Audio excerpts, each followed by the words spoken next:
Today I'll be reviewing the Cooler Master Storm Scout Mid-Tower ATX case.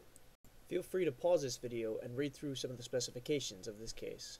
The packaging is very elegant. It has a lot of pictures and information about the case inside. The case is protected inside the box by two styrofoam inserts and a plastic cover. Included with the case are various adapters, mounting hardware, screws, zip ties, and a user's manual. The Cooler Master Storm Scout has a mesh front bezel with five 5¼ inch drive bays, one of which can be replaced to be made into a 3½ inch drive bay. It also has a 140mm red LED fan that can be replaced with a 120mm fan if so desired.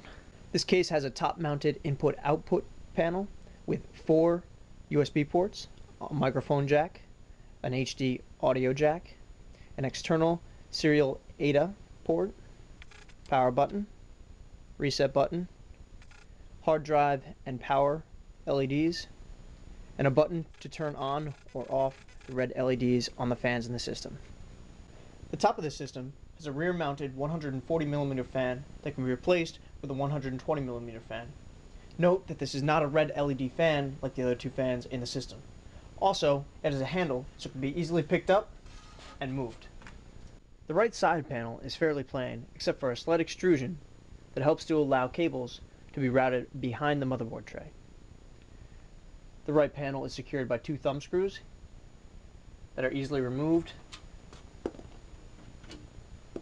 and the side panel can be removed by taking away that handle.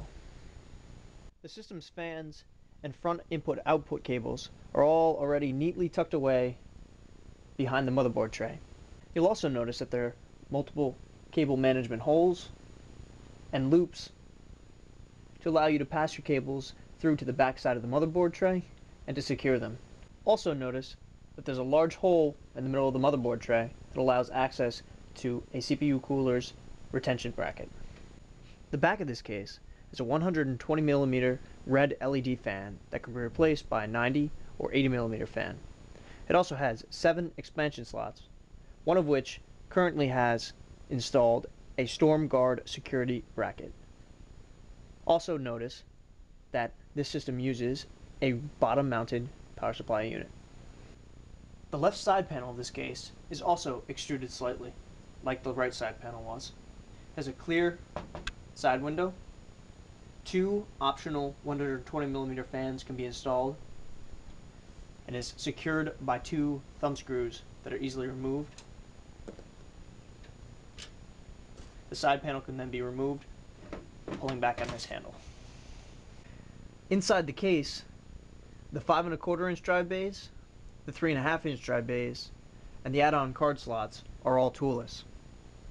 The motherboard tray supports micro ATX and ATX form factor motherboards. The PSU mount has an integrated dust filter, but note that the mount itself does not have any rubber or silicone grommets. Also note that the entire interior of the case, as well as the rear of the case, are painted black. Also keep in mind that this case supports up to 6.5 inches of clearance or 165mm tall CPU coolers, and 10.6 inch long or 270mm long video cards. Lastly, this system can support up to 5 3½ inch drives, one of which can be converted using the included hardware to a 1.8 inch drive or a 2½ inch drive. For performance, the chassis earned a total of 32.5 out of 35 possible points.